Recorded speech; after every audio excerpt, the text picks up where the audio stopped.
الوداعی حج حجۃ الوداع، ہجرت کے 10ویں سال یعنی جو 10th ہجری تھی، جب سال کا سب سے بڑا اور اہم واقعہ حجۃ الوداع ہے۔ یہ آپ کا آخری حج تھا۔ حضور صلی اللہ علیہ وآلہ وسلم نے پوری زندگی میں اپنی ایک ہی حج کیا تھا۔ آپ کا پہلا اور آخری حج تھا۔ لوگوں نے آپ کو پورا حج کرتے ہوئے دیکھا۔ ذوالقعدہ کے مہینے میں آپ نے حج کے لیے روانگی کا اعلان فرمایا۔ آپ نے اس حج میں اپنا مشہور خطبہ وداع ارشاد فرمایا۔ اللہ کے آخری نبی صلی اللہ علیہ وآلہ وسلم کے حج کا اعلان فرماتے ہی مختلف علاقوں سے کم و بیش 1,24,000 پروانے شمع رسالت تاجدار نبوت صلی اللہ علیہ وآلہ وسلم کے گرد جمع ہوئے۔ دنیا سے ظاہراً پردہ فرمانے کا اشارہ بھی آپ نے اسی حج میں دے دیا۔ چنانچہ جمرات، جو شیطان بنے ہوئے نا، وہ جمرات اس کو کہتے ہیں، وہاں پہ جو کنکریاں مارتے ہیں، جمرات کے قریب آپ نے ارشاد فرمایا، مجھ سے حج کے مسائل سیکھ لو، شاید اس کے بعد میں دوسرا حج نہ کروں۔ آپ ذوالقعدہ کی آخری جمعرات کو مدینہ شریف سے روانہ ہوئے اور ذوالحلیفہ، جو کہ اہل مدینہ کا میقات ہے، وہاں پہنچ کر احرام باندھا اور 4 ذوالحجہ کو مکہ شریف میں داخل ہوئے۔ طواف فرمایا، مقام ابراہیم میں نفل ادا فرمائے، صفا و مروہ کی سعی فرمائی۔ 8 ذوالحجہ کو منی تشریف لے گئے، پھر 9 تاریخ کو عرفات گئے۔ یہاں آپ نے کمبل کے خیمے میں قیام فرمایا۔ جب سورج ڈھل گیا تو آپ اپنی اونٹنی قصبہ پر سوار ہوئے اور خطبہ پڑھا۔ اس خطبے میں آپ نے بہت سے ضروری احکامات کا اعلان فرمایا اور زمانہ جاہلیت کی تمام برائیوں اور بیہودہ رسموں کو مٹانے کا اعلان فرمایا۔ آپ کے اس خطبے کے چند ارشادات یہ ہیں کہ تمہارا رب ایک ہے اور بے شک تمہارے باپ حضرت آدم علیہ السلام ایک ہیں۔ کسی عربی کو کسی اجمی پر اور کسی اجمی کو کسی عربی پر، کسی سفید کو کسی کالے پر اور کسی کالے کو کسی سفید پر کوئی فضیلت نہیں مگر تقویٰ کے سبب سے۔ تمام انسان آدم کی اولاد ہیں اور آدم مٹی سے بنائے گئے۔ اب فضیلت و برتری کے سارے دعوے، خون و مال کے سارے مطالبے اور سارے انتقام میرے پاؤں تلے ہیں۔ اے لوگو، ہر مسلمان دوسرے مسلمان کا بھائی ہے اور سارے مسلمان آپس میں بھائی بھائی ہیں۔ کسی کے لیے یہ جائز نہیں کہ وہ اپنے بھائی سے کچھ لے مگر وہ کہ جس پر اس کا بھائی بھی راضی ہو اور خوشی سے دے۔ اے لوگو، خود پر اور ایک دوسرے پر ظلم مت کرو۔ تمہارا خون اور تمہارا مال تم پر تا قیامت اسی طرح حرام ہے جس طرح تمہارا یہ دن، تمہارا یہ مہینہ، تمہارا یہ شہر محترم ہے۔ اے لوگو، خواتین سے بہتر سلوک کرو کیونکہ وہ تمہاری تابع ہیں اور خود سے کچھ نہیں کر سکتی۔ پھر فرمایا، تم سے رب کریم میرے بارے میں پوچھے گا تو تم کیا کہو گے؟ تو صحابہ کرام نے عرض کیا، آپ نے خدا کا پیغام پہنچا دیا اور رسالت کا حق ادا کر دیا۔ اللہ کے آخری نبی صلی اللہ علیہ وآلہ وسلم نے آسمان کی طرف انگلی اٹھائی اور 3 بار فرمایا، اے لوگو، اے اللہ گواہ رہنا، اے اللہ تو گواہ رہنا۔ اس کے بعد وحی کے ذریعے دین مکمل ہونے کی سند عطا فرمائی گئی اور پھر اپنے حج کی تکمیل فرمائی۔ الوداعی خطبے کی بہاریں کیا تھیں کہ اللہ کے آخری نبی صلی اللہ علیہ وآلہ وسلم نے آج سے تقریباً 1450 سال پہلے یہ خطبہ ارشاد فرمایا تھا۔ کمال بات یہ ہے کہ جب آپ یہ خطبہ ارشاد فرما رہے تھے تو اس وقت آپ اونٹنی کے کجاوے پر تشریف فرما تھے، اور یہ آپ کی کمال سادگی کی شان تھی کہ آپ کا ارشاد فرمایا ہوا یہ خطبہ انسانی تاریخ کا سنہرا اور روشن باب ہے۔ اس خطبے میں انسانی حقوق، بالخصوص حقوق نسواں، غلاموں کے حقوق، جان و مال، عزت و آبرو کی حفاظت، معاشی اصلاحات، وراثت کے مسائل، قرض اور مقروض سے متعلق احکامات، سیاست، دین سے متعلق ایسی رہنمائی موجود ہے جس کی اس سے پہلے مثال نہیں ملتی۔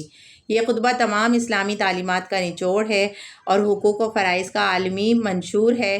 یہ خطبہ آج بھی مسلمانوں کے لیے گویا آئین اور ابدی پیغام کی حیثیت رکھتا ہے۔ یہ خطبہ آج بھی اتنا ہی اہم ہے جتنا آج سے 1450 سال پہلے تھا۔ اس خطبے میں وہ روشنی ہے جس کی انسانیت کو ضرورت ہے۔ اس خطبے میں ایسا درس ہے جس پر عمل انسان کو انسانیت کی معراج پر لے جا سکتا ہے۔ اس کے بعد آپ نے منہ مبارک کی تقسیم فرمائی کہ اس طرح کہ عرفات کے ساتھ ساتھ منی میں بھی آپ نے ایک اور خطبہ ارشاد فرمایا جس میں عرفات کے خطبے کی طرح بہت سے مسائل اور احکام بیان فرمائے۔ پھر آپ قربان گاہ تشریف لے گئے اور قربانی کے 100 اونٹوں میں سے کچھ کو اپنے ہاتھ مبارک سے نحر فرمایا اور باقی حضرت علی کو نحر کرنے کا حکم دیا۔ قربانی کے بعد آپ نے سر کے بال اتروائے۔ ان بالوں کا کچھ حصہ حضرت ابو طلحہ انصاری رضی اللہ تعالیٰ عنہ کو عطا فرمایا اور باقی منہ مبارک مسلمانوں میں تقسیم فرمانے کا حکم فرمایا۔ پھر آپ زمزم کے کنویں پر تشریف لائے اور زمزم نوش فرمایا اور طواف وداع کر کے مہاجرین و انصار کے ساتھ مدینہ منورہ تشریف لے گئے۔ اس کے بعد ہجرت کے 11ویں سال مرض وفات اور رحلت شریف کا سنیں گے کہ ہجرت کے 11ویں سال 20 یا 22 سفر کو اللہ کے آخری نبی صلی اللہ علیہ وآلہ وسلم جنت البقیع آدھی رات کو تشریف لے گئے۔ وہاں سے واپس تشریف لائے تو مزاج مبارک ناساز ہو گیا۔ کچھ دن تک علالت بہت بڑھ گئی۔ آپ تمام ازواج مطہرات کی اجازت سے حضرت بی بی عائشہ رضی اللہ تعالیٰ عنہا کے حجرہ مبارک میں تشریف فرما ہوئے۔ جب کمزوری بہت زیادہ بڑھ گئی تو آپ نے حکم دیا کہ حضرت ابو بکر صدیق رضی اللہ تعالیٰ عنہ میرے مصلی پر نماز پڑھائیں۔ چنانچہ 17 نمازیں حضرت ابو بکر صدیق رضی اللہ تعالیٰ عنہ نے پڑھائیں۔ وفات سے تھوڑی دیر پہلے حضرت عائشہ صدیقہ رضی اللہ تعالیٰ عنہا کے بھائی حضرت عبد الرحمن بن ابو بکر رضی اللہ تعالیٰ عنہ تازہ مسواک ہاتھ میں لیے حاضر ہوئے۔ آپ نے ان کی طرف نظر جما کر دیکھا۔ حضرت عائشہ نے سمجھا کہ مسواک کی خواہش ہے۔ انہوں نے فوراً ہی مسواک لے کر اپنے دانتوں سے نرم کی اور دست اقدس میں دے دی۔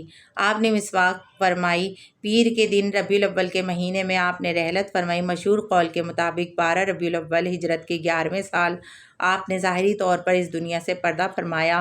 آپ کے وصال ظاہری سے صحابہ کرام کو بہت بڑا صدمہ ہوا۔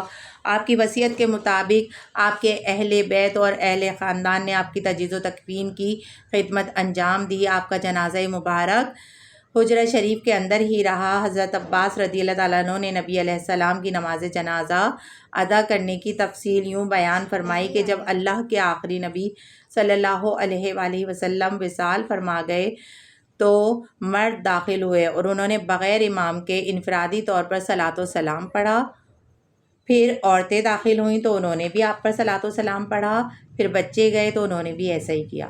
پھر غلام گئے، انہوں نے بھی آپ پر صلاۃ و سلام پڑھا۔ کسی نے بھی آپ پر امامت نہ کروائی۔ شروع میں صحابہ کرام علیہم الرضوان میں اختلاف ہوا کہ آقا کریم صلی اللہ علیہ وآلہ وسلم کو کہاں دفن کیا جائے۔ اس موقع پر حضرت ابو بکر صدیق رضی اللہ تعالیٰ عنہ نے فرمایا کہ میں نے رسول اللہ صلی اللہ علیہ وآلہ وسلم سے یہ سنا ہے کہ ہر نبی اپنی وفات کے بعد اسی جگہ دفن کیا جاتا ہے جس جگہ اس کی وفات ہوئی ہو۔ اس حدیث کو سن کر لوگوں نے اسی جگہ یعنی حجرہ عائشہ میں آپ کی قبر تیار کی اور آپ اسی میں مدفون ہوئے۔ حضرت ابو طلحہ انصاری نے بغلی قبر شریف تیار کی۔ حضرت علی، حضرت فضل بن عباس، حضرت قسم بن عباس اور حضرت عباس رضی اللہ تعالیٰ عنہم اجمعین نے جسم اقدس کو قبر منور میں اتارا۔ تو بچوں، آپ کی نماز جنازہ نہیں ہوئی کیونکہ انبیاء کرام کی نماز جنازہ نہیں ہوتی۔ انبیاء کرام قطعی معصوم ہیں اور نماز جنازہ جو ہے تمام انسانوں کی ہوتی ہے جو کہ نبی نہیں ہوتے، کیونکہ کچھ نہ کچھ گناہ ہوتا ہے ہم سے۔ تو نماز جنازہ کا مطلب یہی ہوتا ہے کہ ہمارے گناہوں کی بخشش اور مغفرت کی دعا ہوتی ہے۔ نماز جنازہ ایک طرح سے دعا ہے۔ تو انبیاء کرام حضور صلی اللہ علیہ وسلم کی بھی نماز جنازہ اسی لیے نہیں ہوئی کہ انبیاء کرام کی نماز جنازہ نہیں ہوتی۔ ٹھیک ہے، حلیہ مبارک سنتے ہیں ہم۔ حضرت انس رضی اللہ تعالیٰ عنہ فرماتے ہیں کہ اللہ کے آخری نبی صلی اللہ علیہ وآلہ وسلم کا جسم اطہر بہت نرم و نازک تھا۔ میں نے ریشمی کپڑے کو بھی آپ کے بدن سے زیادہ نرم و نازک نہیں دیکھا۔ آپ کے جسم مبارک کی خوشبو سے زیادہ اچھی کوئی خوشبو ہی نہیں سونگھی۔ آپ کے خصائص میں سے کہ آپ کا سایہ نہ تھا۔ سورج، چاند یا کسی بھی روشنی میں سایہ زمین پر نہیں پڑتا تھا۔ آپ کے دونوں شانوں کے درمیان کبوتر کے انڈے کے برابر مہر نبوت تھی۔ آپ کا قد مبارک درمیانہ تھا۔ آپ کا معجزہ تھا کہ جب الگ ہوتے تو درازی مائل درمیانہ قد والے ہوتے اور جب اوروں کے ساتھ چلتے یا بیٹھتے تو سب سے بلند دکھائی دیتے۔ آپ کا سر انور بڑا تھا، مبارک زلفیں ہلکی گھنگریالیں تھیں۔ آپ کا چہرہ مبارک جمال الہی کا آئینہ تھا، یوں چمکتا جیسے 14ویں کا چاند۔ حضرت انس فرماتے ہیں نبی علیہ السلام کے چہرے مبارک کا رنگ نہ تو چونے کی طرح بالکل سفید تھا اور نہ ہی گندمی، بلکہ آپ سرخ و سفید اور چمکدار چہرے کے مالک تھے۔ آپ کے مبارک ابرو دراز اور باریک دونوں ایسے تھے کہ دور سے ملی ہوئی معلوم ہوتی تھی۔ ان کے درمیان میں رگ تھی جو غصے کے وقت ابھر آتی تھی۔ مبارک آنکھیں بڑی بڑی اور قدرتی طور پر سرمگی تھیں، سرمگی سرما لگی ہوئی جیسے۔ آنکھوں کا معجزہ تھا کہ جس طرح آپ سامنے والی چیزوں کو دیکھ لیا کرتے، ایسے ہی اپنے پیچھے کی چیزیں بھی دیکھ لیا کرتے۔ آنکھوں کی طرح مبارک کان بھی معجزانہ شان والے تھے۔ آپ نے خود ارشاد فرمایا، میں ان چیزوں کو دیکھتا ہوں جن کو تم میں سے کوئی نہیں دیکھتا، اور میں ان آوازوں کو سنتا ہوں جن کو تم میں سے کوئی نہیں سنتا۔ آپ کی پیشانی مبارک روشن اور کشادہ تھی۔ آپ کے مبارک رخسار نرم و نازک اور ہموار تھے۔ دندان اقدس کشادہ اور روشن تھے۔ جب آپ گفتگو فرماتے تو دونوں اگلے دانتوں کے درمیان سے نور نکلتا۔ جب آپ اندھیرے میں مسکرا دیتے تو ہر طرف روشنی ہو جاتی۔ آپ کی مبارک زبان وحی الہی کی ترجمان اور فصاحت و بلاغت میں عالی شان۔ بڑے بڑے فصحا آپ کا کلام سنتے تو دنگ رہ جاتے۔ آپ کی مبارک آواز بہت خوبصورت، اس کا کمال تھا کہ خطبوں میں دور اور نزدیک والے سب یکساں اپنی اپنی جگہ پر آپ کا مقدس کلام سن لیا کرتے تھے۔ آپ کے مبارک ہاتھ بہت نرم و نازک اور گوشت سے بھرے ہوئے تھے۔ جس شخص سے آپ مصافحہ فرماتے وہ دن بھر ہاتھوں کو خوشبودار پاتا۔ آپ کے مبارک قدم چوڑے اور گوشت سے بھرے ہوئے، پاؤں کی نرمی اور نزاکت کا حال یہ تھا کہ پانی نہیں ٹھہرتا تھا۔ آپ چلنے میں بڑے وقار سے قدم شریف کو زمین پر رکھتے، جب چلتے تو یوں لگتا جیسے اوپر سے نیچے اتر رہے ہیں، ہر قدم جما کر رکھتے۔ اللہ کے آخری نبی صلی اللہ علیہ وآلہ وسلم کی حیات مبارکہ سادگی اور زہد کا مکمل نمونہ تھی، اس لیے کبھی لذیذ غذاؤں کی طرف توجہ نہیں فرمائی، یہاں تک کہ زندگی بھر کبھی چپاتی یعنی روٹی جو ہوتی ہے چپاتی تناول نہ فرمائی۔ اس کے باوجود آپ غذا کے بارے میں بڑے نفیس مزاج کے مالک تھے۔ عرب میں ایک کھانا جو گھی، پنیر اور کھجور ملا کر پکایا جاتا ہے اسے حیض کہتے ہیں، اسے آپ بڑی رغبت سے تناول فرماتے۔ سالنوں میں آپ کو گوشت، سرکہ، شہد، روغن زیتون اور کدو شریف خصوصیت کے ساتھ مرغوب تھے۔ کھجور اور ستو بھی بکثرت تناول فرماتے۔ آپ کو ٹھنڈا میٹھا پانی بہت مرغوب تھا۔ دودھ میں کبھی پانی ملا کچی لسی بنا کر اور کبھی خالص دودھ نوش فرماتے۔ آپ جو کچھ بھی نوش فرماتے 3 سانس میں نوش فرماتے۔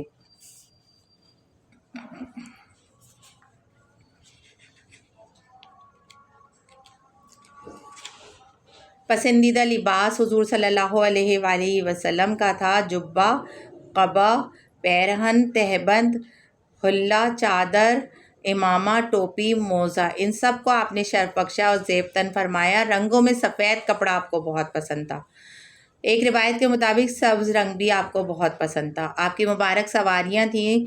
رسول اللہ صلی اللہ علیہ وسلم کو گھوڑے کی سواری بہت پسند تھی۔ اس کے علاوہ آپ نے اونٹ، خچر اور دراز گوش پر بھی سواری فرمائی۔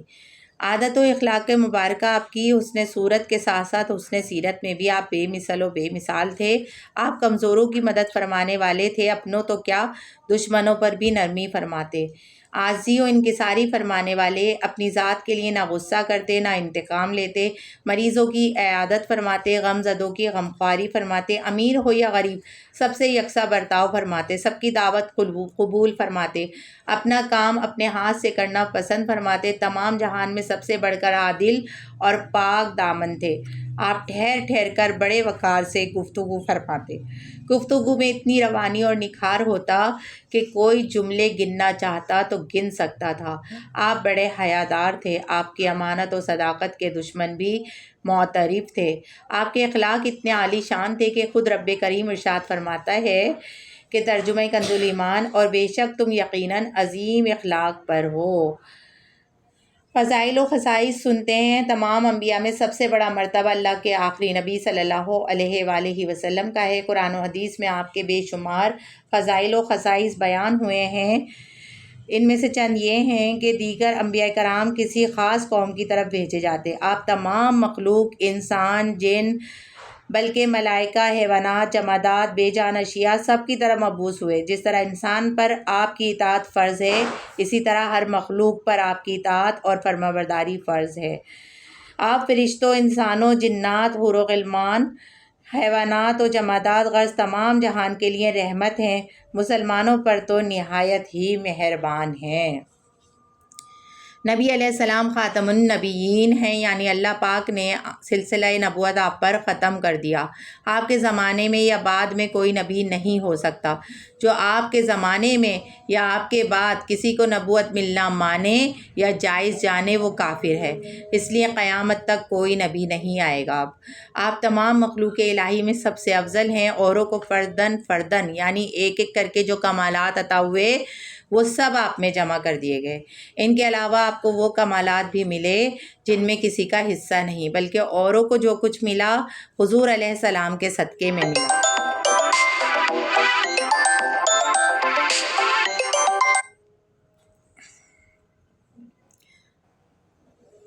جب آپ مسجد حرام سے مسجد اقصیٰ تک اور وہاں سے ساتوں آسمان اور کرسی و عرش تک، بلکہ عرش سے بھی اوپر رات کے تھوڑے سے حصے میں جسمانی حالت میں تشریف لے گئے، وہاں وہ قرب خاص حاصل ہوا کہ کسی انسان و فرشتے کو کبھی نہ حاصل ہوا ہے، نہ ہوگا۔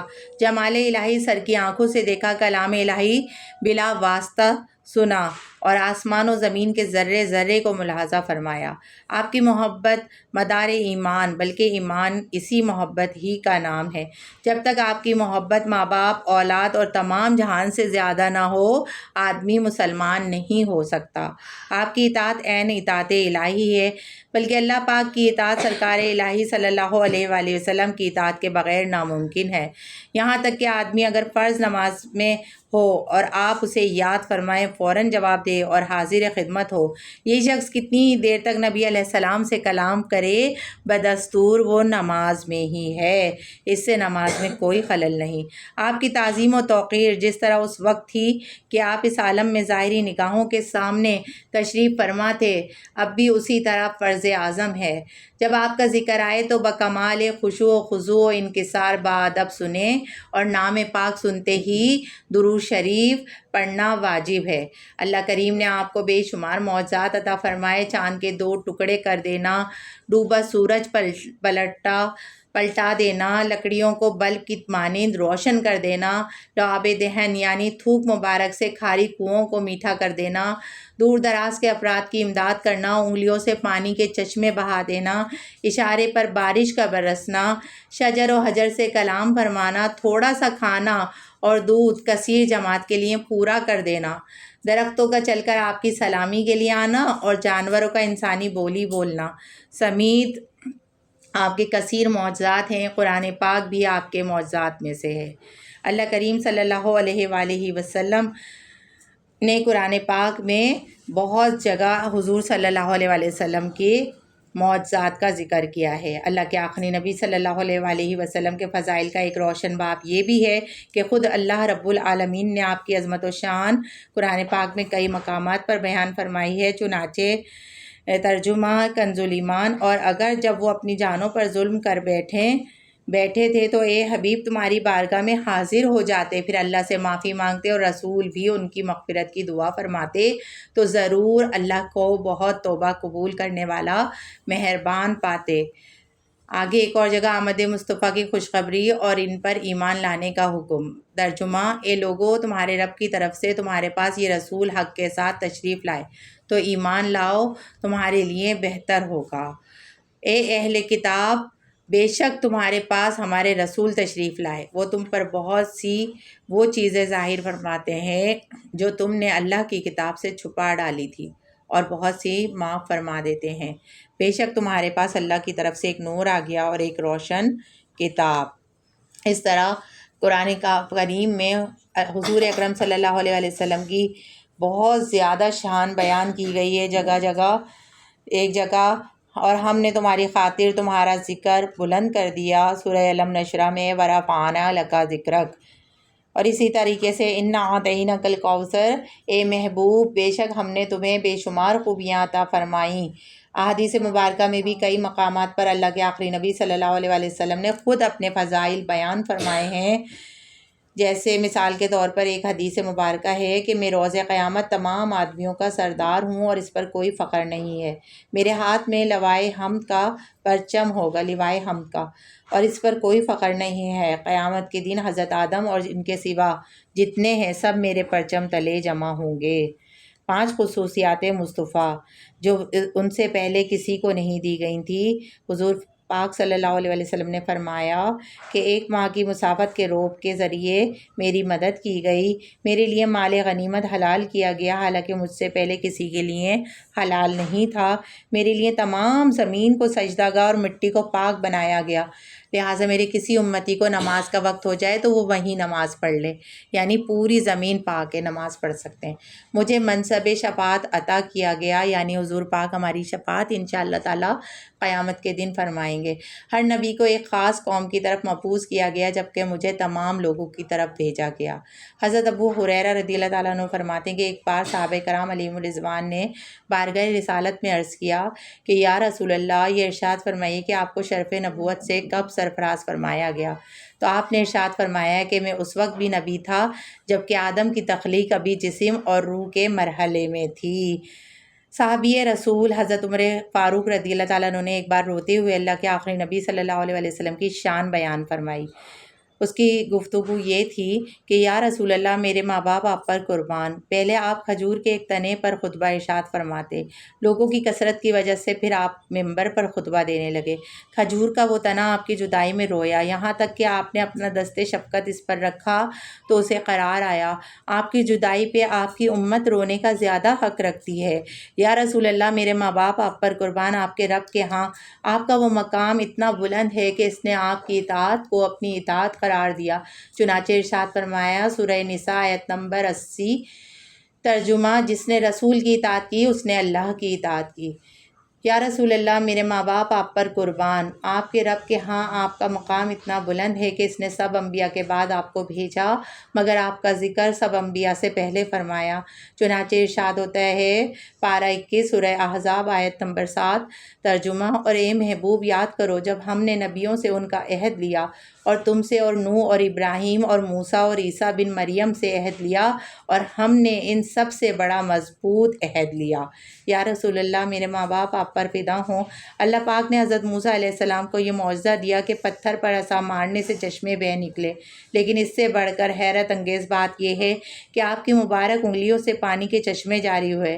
یا رسول اللہ، میرے ماں باپ آپ پر قربان، اللہ پاک نے حضرت سلیمان علیہ السلام کو ہوا پر ایسا قابو دیا کہ اس کا صبح کا چلنا 1 مہینے کی راہ اور شام کا چلنا بھی 1 مہینے کی راہ کے برابر ہوتا تھا، لیکن اس سے بھی بڑھ کر تعجب خیز آپ کی سواری براق ہے جس پر سوار ہو کر آپ 7 آسمانوں کی سیر کرائے اور اسی رات فجر کی نماز مکے میں ادا فرمائی۔ یا رسول اللہ، میرے ماں باپ آپ پر قربان، اللہ پاک نے حضرت عیسیٰ کو